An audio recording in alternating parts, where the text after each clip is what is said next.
Господин Теодоров, направих една импровизирана схемичка, за да тестваме уредчетата. Ето тук симулираме входния сигнал 0,20 мА. Ето го уредчето.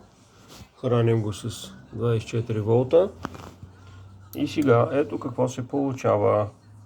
Значи отиваме на 5 мА и се получава показание, тук съм го дал в проценти. 24,9 ще се получи. Отиваме на 10 мА.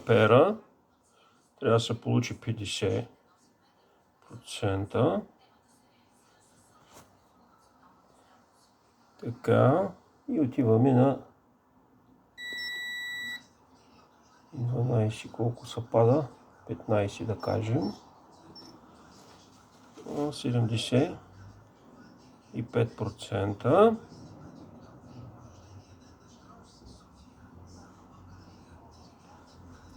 Така.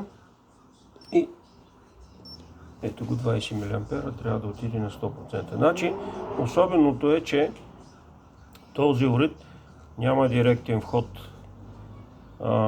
0,20 мА, а има 0,50 мВ и с външен делител 2,5 Ома постигаме това параметрично преобразуване.